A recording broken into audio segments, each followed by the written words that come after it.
This is Angela, and this is Everyday Expertise, and I'm here with Anthony Pereira. He is a woodworker, and we're going to talk about woodworking. So, you were a woodworker at Menuiserie Classic? Yes. And that's up in St. Therese, right? Yes. Yeah. So let's just start by defining some terms. Sure. What exactly is a woodworker? Well, a cabinet maker usually specializes in either kitchens, molding trim work, doors, custom pieces of furniture, versus someone like a contractor or carpenter who is more framing, putting up the rough stuff in a house. There's a lot of overlap. Right. But contractors focus on the building of a structure, and woodworkers or cabinet makers will do either the finishing trim or the kitchens. Because I have learned through years that there are varying levels of different things. Yeah. There's general contractors, and there's framers, there's finish carpenters, there's flooring, it's all its own thing. So usually people who are contractors have touched on all of the things. All of them, yeah. So a woodworker does a specific sort of thing. A woodworker usually in the construction. Yeah, woodworkers usually could be a trim carpenter, doing moldings or casings around doors, windows, or they do the kitchens, right, and bathrooms, closets, like the things that we're working on right now. One of the houses has a lot of very big walk-in closets, a lot of modular furniture, so we're doing all that. So is a woodworker and a cabinet maker like the same? Yeah. Yeah, okay. Fairly, pretty much. So, how did you yourself get started in woodworking? It actually is fairly interesting as a story. I originally wanted to be a contractor, a carpenter. So I had gone to enroll at I'm trying to remember the name of the school. The one in Laval, it's a Centre de Formation Professionnelle, and they do all the cards for Menuiserie, carpentry. So yeah. But they had a year waiting list, and so I put my name on the list, and I was working at the time for Rona, and we were doing a delivery, and I drove past this school that was like Menuiserie, and I remembered an old colleague who had done that and explained it. I was like, oh, well, I got a year to kill. I'll do that on the evening. And it can only help with whatever I'm going to do. And then I did that, and I found out I really like that instead. So that's how that happened. So going from that, what kind of training is involved in becoming a woodworker? Is there like a formal program for Yes, that? there is. There's a formal program when I went to school, how it was it was broken down into different blocks. Because I was doing night courses. Right. And when you go on the day is very structured and very, very regimented. The night courses are a little more lax, and because most of the people there were like 30 or 40 or even 50 up. And they're there to either get a certification or to expand their knowledge. So sometimes we'll do something before another module, but that was just how it was. But essentially it follows the structure of you learn your drawings first, you learn how to read plans first, you learn your wood species, how to identify wood species. Then you go into massif, with solid wood. And so solid wood 1 was softwoods, pines. I did it all in French, so the words are pine, tilleul, noyer, softer, denser woods. And you would do basic. You got like a book that had, these are the exercises, these are what you have to do. And so you would do that, and then the end exam was you made a jam cupboard. A little module with a door and shelf. And it was all out of solid wood. So, and the option is either you use the school's wood and you don't keep it, or you buy your own wood and then you make it for yourself. Right. And then the second hardwood... What did you go with? I did it with the school's wood. Oh, yeah. I didn't want a jam cupboard. But that table over there is one that I made for one of our pine classes. And when you went into solid wood 2, that was your hardwoods. So right. walnut, mahogany, maple, teak, stuff like that. And at the end of that, you made a chess table. And you had to have, in French they're called les pattes galbées, so like those feet that go curvy like that. Oh, yeah. Yeah, so that was a must-have. It could either be a Louis XVI style, could be a Queen Anne style. Didn't matter, it had to have that, and it had to be square and stand up straight. So you would, before you would do the solid wood courses or anything like that, you would do modules for the tools, like handheld tools, electric tools, and then the big tools. So your handheld tools are coping saws, hand saws, Japanese saws, chisels, planes. You learned how to sharpen them, how to care for them, how to use them. And then you would do the in French they're called outils manuels because they're manual tools. Right. Then the electric tools were like drills, routers, anything that wasn't a manual tool. And then the big tools were your table saw, joiner, planer, shaper. Right. All of that. Once you learned how to use all the tools, then you did all the solid wood stuff. And after the solid woods, you would do, it was a module called meuble en panneau, so panel furniture. Anything out of melamine, MDF, stuff like that. That's when you learned how to use the big panel saws. Oh, yeah. The big table panel saws and the edge bender, the thing that applies edging on the end of a piece. Okay. And then after that, it was finishing. And then restoration. And then you were done, pretty much. Well, you did your stage, and then you did your health and safety course, and then you were finished. Oh, that's cool. So what kind of stage do you get in that program? With the stage is basically, it's any kind of company that is a Menuiserie of sorts. I did a stage... Yeah. Sorry. Just to define here for people not in Quebec, a stage is essentially an internship. Yeah. So... my internship was at a trying to remember the name of I think it was Menuiserie MF or something like that. But they did they did kitchens, they did moldings. Yeah. Pretty much the standard run of the mill of any shop is you're going to be doing kitchens, you're going to be doing bathrooms, vanities. Eben Co was the first job that I had as a woodworker, and that was like more commercial. Did some residential, but the commercial aspects was like a university. So if you'd go into the cafeteria and you see those long tables with a bunch of stools, that would be an ébéniste that did that. Or I'm trying to think of something else. Like we did a job for Université de Montréal right by the Parc Metro when you go out into the building there, and it was maple lats. That was like a decorative piece on one of the walls. So that would be an example of something that we did there. When I went to Bush was more commercial woodworking. Right. So IGA, Sobeys, Metro, well, Sobeys owns Metro and IGA, but essentially Sobeys,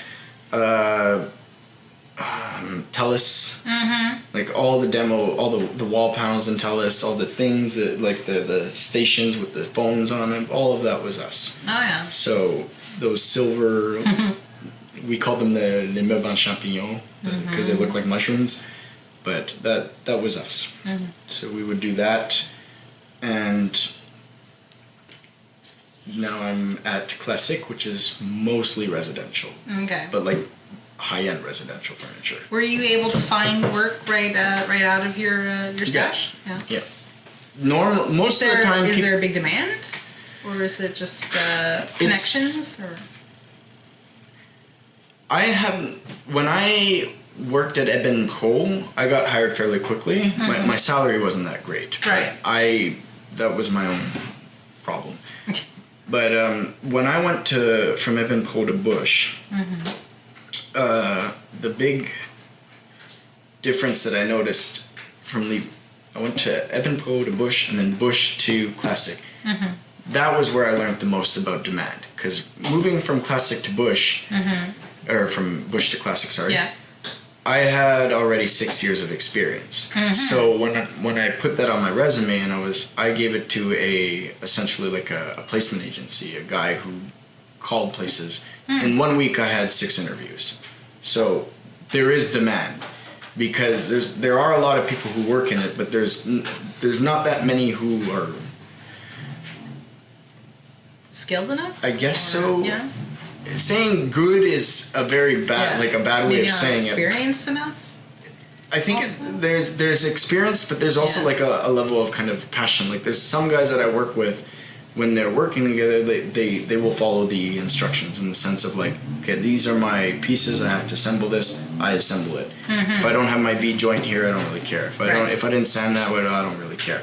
Yeah. You know. But where I work now, most of the people there, it's you take that extra step to make sure it's nice. I mean, you're working on $15 million homes. Yeah. So it's a lot more touche, and I appreciate that because that's forcing me to up my game. Because when you work commercial woodworking, depending on your client, your quality is a little, like, you can get away with a bit more.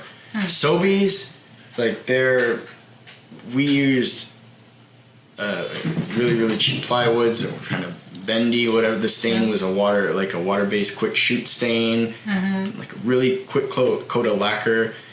It wasn't anything super, super fancy or super great. And if you're shipping it and got a small scuff on it, you rubbed it off and you put it in the truck. Telus was a lot more touchy on their stuff. If like something had a little chip, it would get shipped right back. You had to fix it. So they were really picky. But generally, like in commercial, Stokes was another one that we did. It's more like if you take 3 steps back and you look at it, does it look nice? That's your level of quality control. Whereas right now where I work, probably because they expect it will get damaged. Usually, with use, and I've done installations for IGAs where the next day it's been damaged already. And it's like, what are you gonna do? So when we were where I work now, though, their level of quality control is a lot more different. Where, for example, we had to do a job that had 6 doors side by side. It was a garde-robe closet. Yeah. And the doors were all Sapelli hardwood. Please stop. The doors were all this Sapelli. He has cats. Yes, I'm sorry. So this hardwood, it's got a lot of varying color degrees in it: cherries, ambers, reds, and oranges. Yeah. And when you have a sample that's approved by the client, because you always have to ship out a sample of what you're going to be working on to the client, so the client can go like, yes, I like this color and this finish. I've signed off. Here you go. When they're doing the finishing, they will always take the sample and match it. What we do at quality controls, we'll take the doors and we line all the doors up with the panels that go around it, and we look at it. Because when we did that, some doors were a little darker, some were a little paler. So the finisher has to come and readjust to make sure that the stain and tint is all uniform across the whole thing. So we never did that at Bush. Yeah. But just because you didn't have to. Most of the stuff we were working with was melamines and lacquers and stuff like that. So I guess then so basically where you're working now, that's mainly residential. Yes. Yeah. And I think we've talked about already, you've already mentioned some differences between commercial and residential.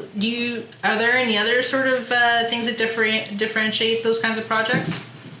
A lot of that usually comes down to... In the planning stages or anything like this? Or is it just like... What I've noticed so far, I have to clarify that like my job right now in my shop is I am an assembler. I get pieces after the pieces have been machined by the CNC, and I take them and I assemble them. Yeah. But I also I have to do my own machining sometimes. Like sometimes we'll get doors and hinges and be like, okay, well this is a door, the hinges go here, here, and here. You have to make your own template and you got to do your own machining. Right. Because it won't fit on the robot. So what I notice different is that with commercial, it really depends on the client and it depends on the size of the company you're working with. Yeah.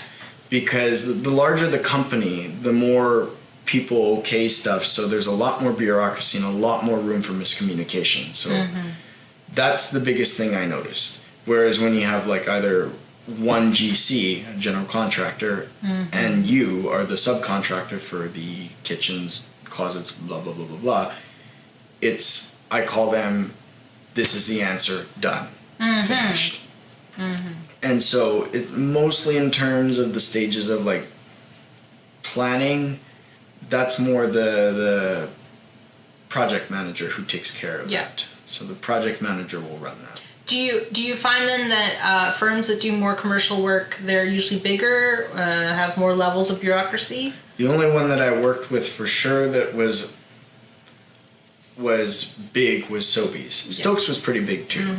And yeah, there was one guy we would always... No, I mean like the woodworking firm itself.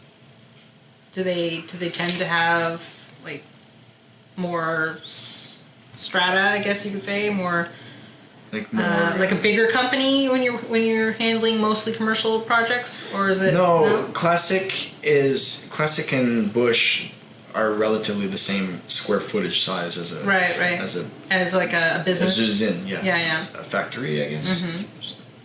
But there used to be a company here called Patella that did a lot of major contracts. They were a huge woodworking firm, and they were a big company. So, like they had a lot of employees. They had a lot of employees and a lot of they had a lot of very nice gadgets because they were very specialized. I'm not saying that the places I work weren't specialized. It's just they're more a small business that deals with bigger clients. Right. Like for Sobeys had three woodworking shops that worked for it across Canada. Oh yeah. Yeah, I think so. Yeah. Well, that makes sense. So like we would handle mostly around Ontario, Quebec, and sometimes Winnipeg. I know we delivered Speedy to Winnipeg for sure because I prepared the orders for that. But shop size, 20, 30 people as employees go. Like had about maybe 3 shipping, receiving, QC. Is there a lot of automation in woodworking now, or is it still with the machine? Yes and no. There's a lot of automation in the sense of a lot less manual cutting of your panels to size and a lot less you machining the holes for your pins for your adjustable shelves. All of that's done on a CNC now. Most things are done on the CNC.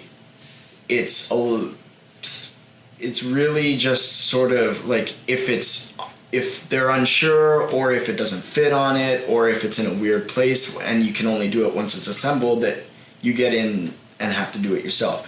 All the doors, like the pockets for the hinges, those are all done by hand still because you can't. Well, I mean you can, but we don't have the right robot to do it. Right. And so the thing that's automated the most is in French it's called débitage, and I'm not sure what that's called in English, but it's essentially it's like if I'm doing a kitchen and I know I'm going to need 3 pieces of 24 inches by 8 feet and 6 pieces of 16 by 36, if I'm doing it because I don't have a robot, I have to buy my sheets. I'll need 4 sheets. I buy my sheets, I go home, I put them on my saw, I cut them. There's a lot more manual work in there. Right. But what they would do is they have the big architectural plans and they're like, okay, well this is all drawn ahead of time, all calculated, everything. The architectural plans, once they're all approved by the architect and the GC, go to the programmer who's like, he takes all the pieces and programs the machining for it. So that goes onto the robot cuts it out, does all the machining, everything's done, labeled, you take it, and then you just assemble it. It's pretty incredible, really, if you think about it. It's very, very incredible because the robot will do, like, you can take a bundle of 48 sheets of melamine and in a morning have a kitchen ready to be assembled. So you'll assemble, like, a kitchen like my kitchen, which is relatively small. That whole assembly process would probably take 2 days, maybe 3. maybe. Wow. But I'm not counting the planning stages, like, because the steps before that are, okay, I have to take measurements, I got to determine heights, I got to determine where backsplashes are, I got to determine where studs are, where my vents are, where pipes are, blah, blah, blah, blah, blah. Do all the drawings, readjust for everything, and then once all that's done, then the programmer can do it, and you do all your machining. Oh, yeah. So there's a lot of work planning-wise before it gets to the point where it gets machined. But yeah, relatively it can go pretty fast. Okay. So from what you know of it, let's talk about the process of your typical sort of woodworking project. Like from planning, from the beginning to your finished product. So like say you want to make a table, all right? Yeah. I want a dining table. Usually you'd come up with you'd come and be like, these are ideas that I'm looking at, I have these pictures to get a rough idea. Right. So what you determine your size, you determine wood species, you determine color, you determine finish. What kind of wood is good for like a table? Is there a particular... I prefer solid woods. Generally, you would try to push a solid wood just because a solid, more denser wood doesn't dent as readily. Like my parents have a pine table. You can make it out of pine, but it dents super easy. You drop a plate a bit too hard and you got a divot in it. Right. Now, there's some people that really enjoy that because that shows the age, the wear. That's the whole point. But if you want it to last or be more durable, you go for a higher density wood, maple, oak, mahogany, stuff like that. Right. Those are generally the common ones. You would go through the stages of determining what species you're going to use, what stain, if any, what finish, because there's French polish, there's polyurethane, there's oil wipes, there's wax, there's a lot of kinds of finish, and each of them have various benefits and drawbacks. And once all that's determined, and the look is determined, and you sign off on dimensions, on everything, what I do then is I take a piece of the oak, I do the stain and the application of the finish, I show it to you, you sign off on it, then it goes into production. So what happens then is I have my drawing that I've made, I take my pieces. If I'm making hardwood, I have to take my wooden planks. Like if I'm making the top of a table, I'm selecting which rough-sawn pieces of lumber I'm going to use for the top versus the chairs or stuff that isn't really seen that much. Yeah. So stuff for your top, you're going to be looking at more straight grains, depending on your look, if you don't want knots or anything. You want also that most of the boards that you're picking for your top are fairly uniform in look, appearance, so that you don't wind up with 3 white boards and then one dark board right in the middle and then 3 other white ones. If you had to deal with something like that, how would you fix that? Is that with finishing or? You can get around it a little bit with finishing. The only caveat I'll add to that is the finishing course that we do in school wasn't very long, and I know there is a whole other course that is just furniture finishing that is a year long. So to try to surmise a year's worth of course in I think it was 40 hours only or 60 hours. It was very, very small. You learn the basics. Right. So I know pretty basic finishing. Yeah. But if I were to talk to Johnny, who's our finisher, you can get a lot of tricks in there.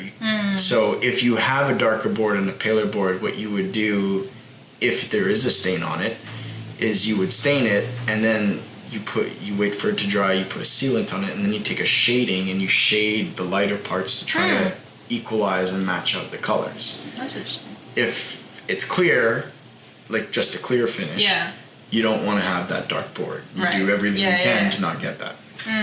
So boards are selected depending on where they're going to go and what purpose they're going to serve.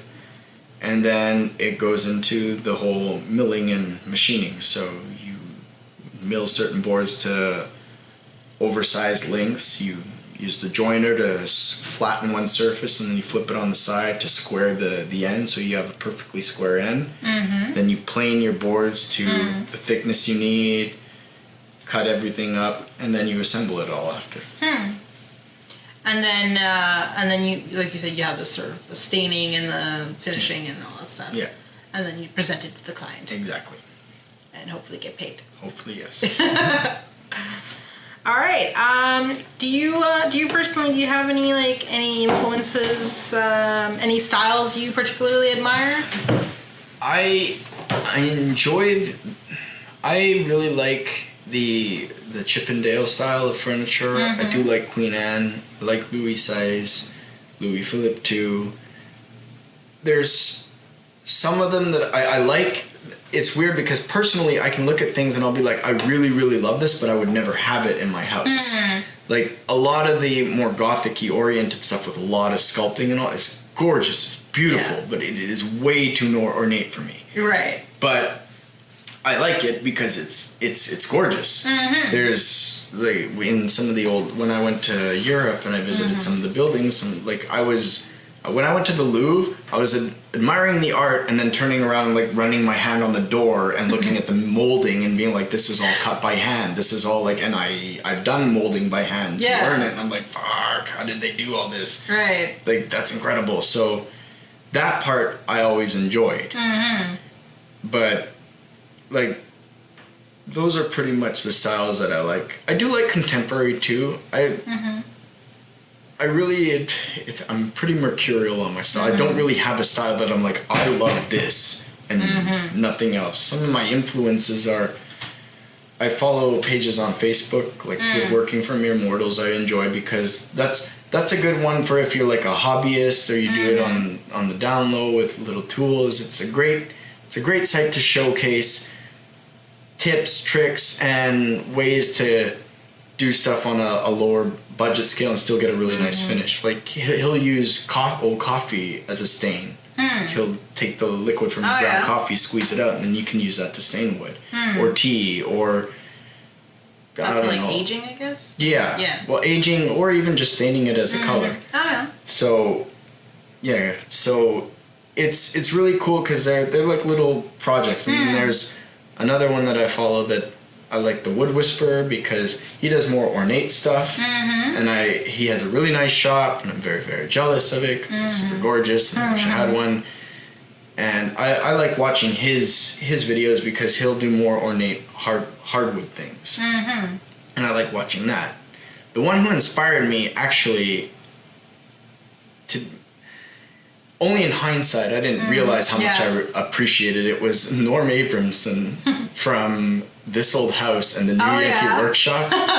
I used to watch that as a kid, and in my head, like I appreciate it now, but I remember being a kid watching episodes and being like, "Oh, look! In 30 minutes, I can make a whole cabinet. Look at that! That's so easy." And now I'm like, "Oh, wow! The editing process changes all of that." So. Wasn't really 30 minutes. Yeah, no. Oh, he just made it look like it was 30 minutes. That's it. And I was always like, look at him. It's so perfect. Gets everything in one shot. I was like, oh, yeah, right. When you edit, you can take out the mistakes. Okay. But, yeah, Norm was a big one that I remember. That was my first, as a kid, watching, being like, that looks fun. That looks like that would be fun to do. And then I forgot about that for a long time. And then one day, hey, I ended up doing that. Like, yeah. Right. So, well, what's something you wish you'd known about woodworking before you got into it? Is there anything that really like surprised you about it as a job? I'm trying to think. That's the thing. Other than it looks like you really can't do this. Yeah, other than how fast, how slow something takes.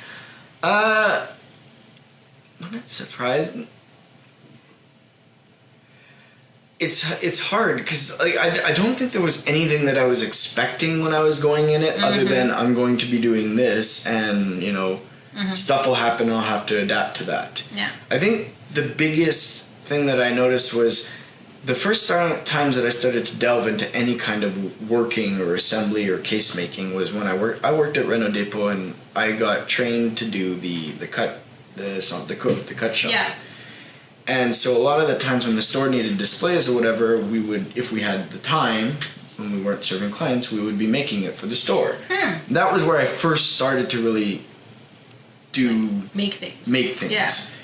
And to put it into perspective, it took me a week and a half to make a picnic table, when right now I know I could do that in probably a day. Mm-hmm. And a lot of that was just because I didn't have tricks down or quicker way to do things. Like when I was making that picnic table, I would cut every piece individually. Whereas now I know, like, oh, if I was going to make all the same piece, I set a block here, screw the block, leave this on, just go pop, pop, pop, pop, pop.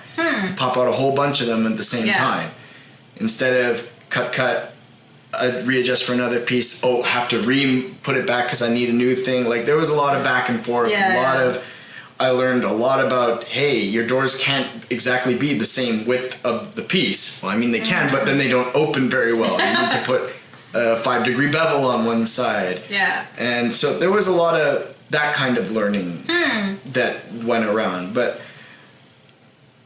I wouldn't say that, like, I wish I'd have known that, because that's just sort of stuff that you pick up over time. Yeah. Even in school, like... Learning, Yeah, so like in school you'll cover all that, but like our teachers showed us certain techniques, and then when I go to the workforce, I learned other techniques from certain people. Like one of the things that one of my colleagues taught me was when I first started to assemble, I was very used to how Bush used to assemble, which was staples, glue, and a few screws. So I started doing that, and then my colleague was like, no, don't, that's fine, that's a good way, it's okay, but you're taking twice as long. So here's a good way to do it. And he showed me where you take your panel, you take your other piece, and then you screw, you hold it in, you screw on a slight angle so you can put in a long screw, and it'll hold really well. And then you can assemble it all, and then if you need to finish pieces individually, you can disassemble it and put it in. Then that we call that knockdown. So if we put up a piece that's labeled on the plan knockdown, we put it up without glue. And then we assemble it all without glue before, so that we can do the inspections. Does the dimensions conform to plan? Do the drawers work? Are the faces there? We do all rough assembly first, so that it can go to finishing. And then when it goes to QC, that's when we do the inspection post-finishing, and we reassemble the piece with glue, and it takes way less time because everything's already there. It's all marked, it's all labeled, you're just reassembling it. Right. But, like, on the island that I got today, or that I worked on this week, the island was shipped to us and finished, but the drawers and the faces weren't installed on it because they didn't have it before it went into finishing. So now I had to do all that. Right. So that's part of the process. And that's a different ballgame, because you're doing all this work after finishing. You better not screw up or put your drill a little too far, because then it comes out the front and you're like, oh, well, now it's got to go back to finishing, get stripped, get sanded, get patched, and refinished. So it's a little more stressful, but the payoff is really good, because I was very proud of it at the end, because we originally thought we couldn't put screws in to hold the drawer faces, but I managed to align them, they could, and it all went in beautifully, and I was like, hey, I'm super happy, yay. So that was cool. Yeah. But no, I don't think there was something that I wish I knew. Maybe negotiations better, like how to do negotiations in business and all that, but that I picked up over time. That you pick over time as well. So do you basically you do most of your woodworking, I guess, in terms of for work, right? Do you do anything on your own time? Yeah, I have done personal projects. I've done stuff for some friends too. I don't generally try to advertise that I do it, because I don't want to commit to someone and be like, yeah, no, I'll do this thing for you, and then be like, after work and after everything else that I'm doing, like, I have no time. I don't have a shop there, but there's ways around that. There's makerspace, like there's places that you can rent that is shops, but I'm just not I'm not at that point yet. But the stuff that I do for myself, I do it at work. Like if there's people, usually on Saturdays, sometimes some of the finishers are there to keep production going. And as long as I clear it with my boss before, I'll come in on a Saturday and do things on my own. Do you aspire to one day have your own shop? I've thought about that for a long time, and I go back and forth on it.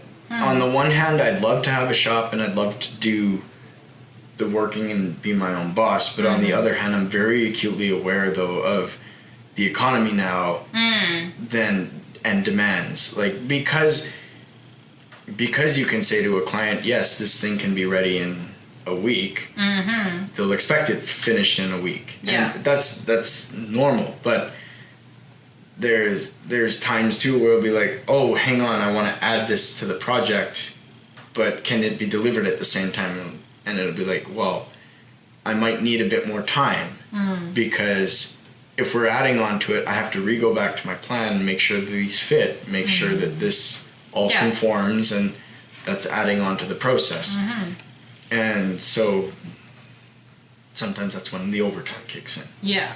Like there'll be there when we were working a couple weeks ago, we got into a bit of a rush because one of our clients wasn't as happy with how his how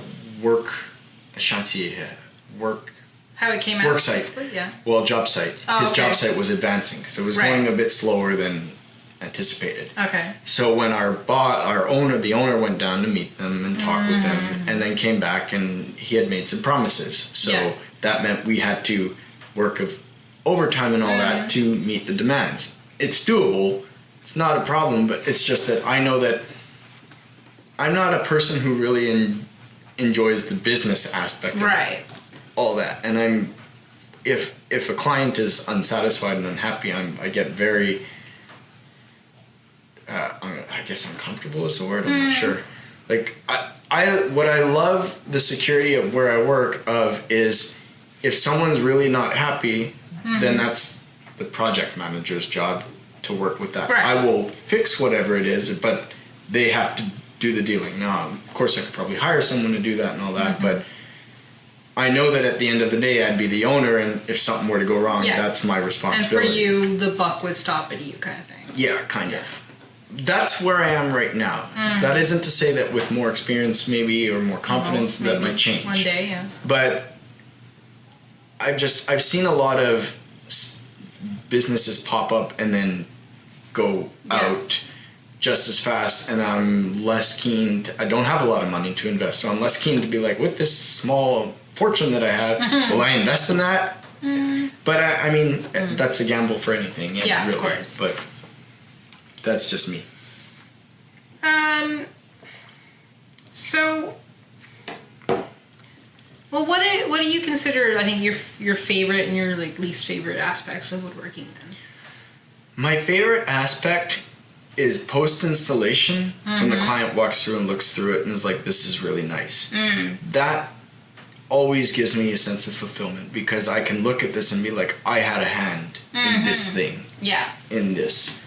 And, like, there was a job we did in northern Quebec that I went on site with one of my colleagues, and we did the installation for the kitchen. And I worked on that kitchen in the shop as the assembly.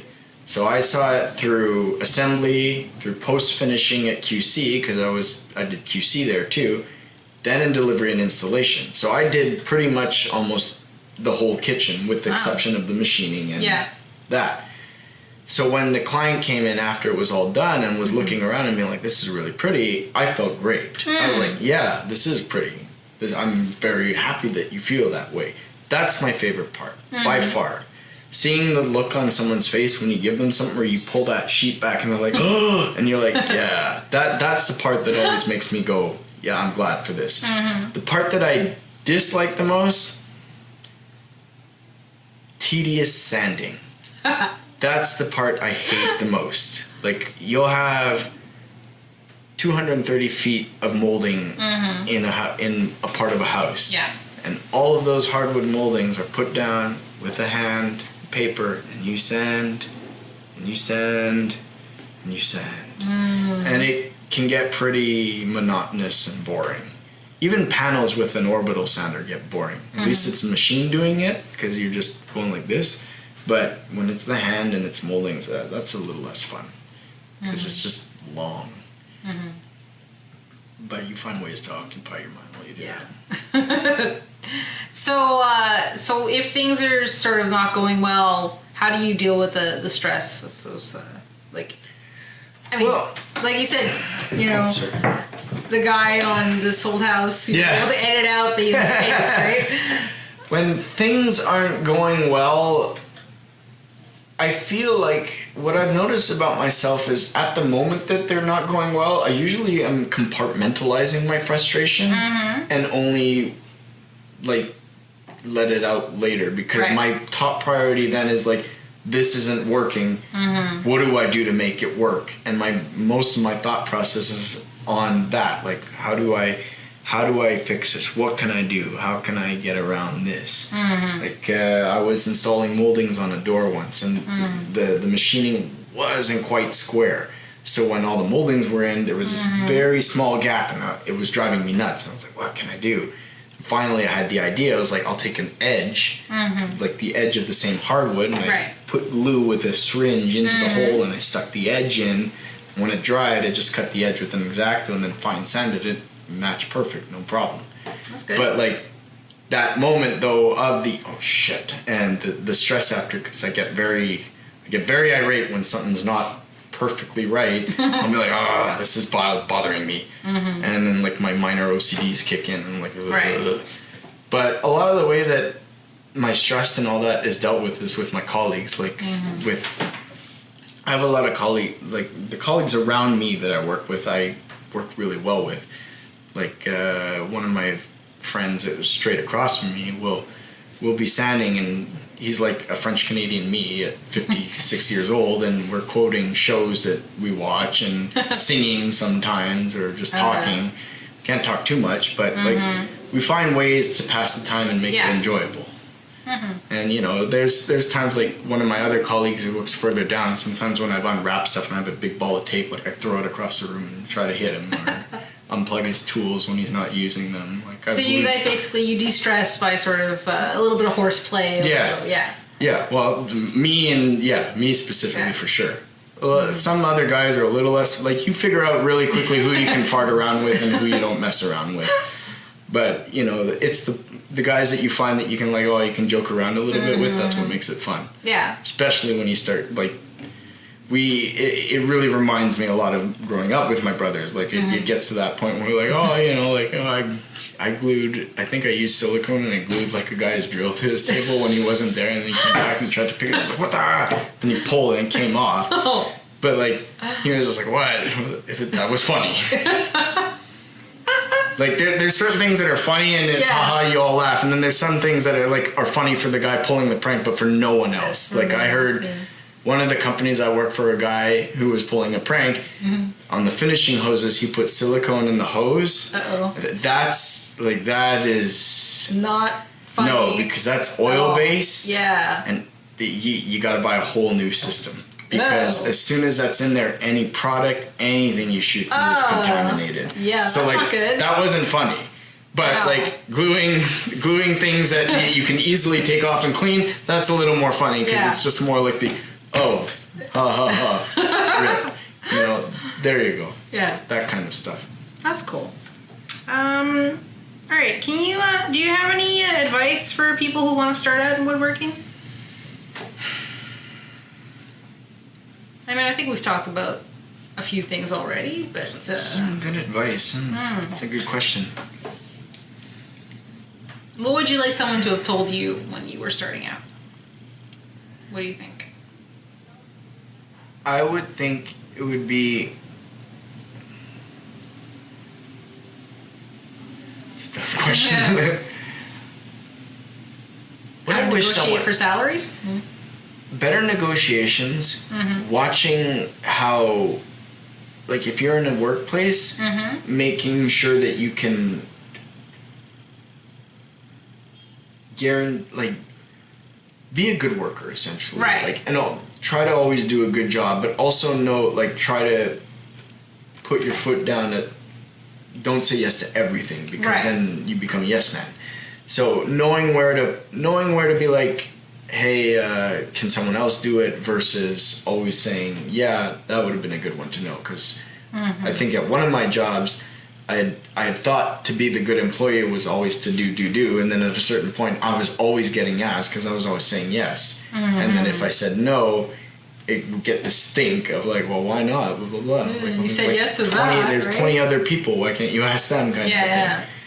And I think that was where I learned a bit there. Also, I would say, if you're applying, look for salary, look for what they're offering you. There's a lot of little shops, so you really got to look around for what the benefits are. Like, it's hard to find a shop that will offer you health, dental, and eye. Right. It's hard to find a shop that has AC in it. Like, every shop I've worked in does not have AC. So, Is that like a thing with wood or something? Or mostly shops, because the shop is such a large space, and the garages are open and closing, that to keep it climatized is expensive. They're not usually built like that. It's too bad, because when it was 40 degrees, it was like 53 degrees sometimes in our shop. Like, it was really, really like hot because of the humidity. Yeah. So, that was not fun.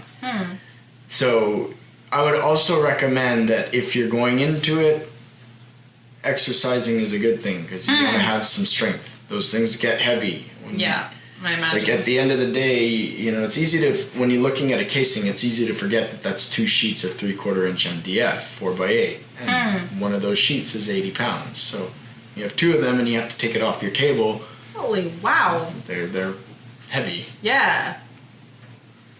So remember, exercise, lift weights, and know when to say no, basically. That's what we'd say, And be clear with your intentions. Like, don't say, oh, I'm not sure that, like, if they ask, just say yes or no. No one's gonna hate you if you say no.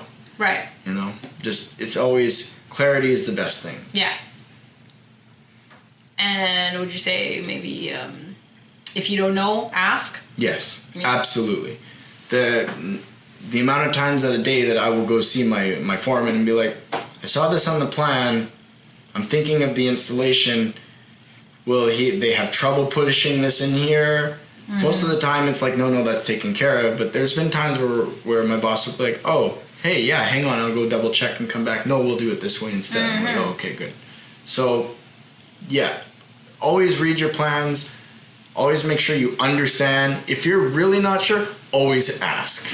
Just ask, because nothing sucks more than spending 8 hours putting something together and then realizing you have to start all over again because you didn't read it right. Yeah. And wear masks. Wear masks. Oh, definitely. Yeah, because follow all safety and security rules. Yeah, there's a lot of dust in the air. Yeah, imagine. It's pretty, can be pretty bad. But the good thing is that MDF glue now usually doesn't have formaldehyde in it, so that's good. Less cancer. That's good. Yay. Okay, so I think we're sort of at how can anybody who wants to see what you've done? I'm notoriously terrible with having stuff. I have a few things that I've made on my Facebook, but I don't really have like a website or a portfolio, which is probably something I should get on. But is anything you've worked on yet on the company's portfolio? No. In there? Some of their job pictures are still older jobs. None of the newer jobs have gone up yet. Okay. But when they are, stuff that I worked on will definitely be on there. It's funny because there's not that many residential clients who actually like having their stuff pictured and then put up on the company website. It's not often we get probably privacy. Okay, that's exactly why.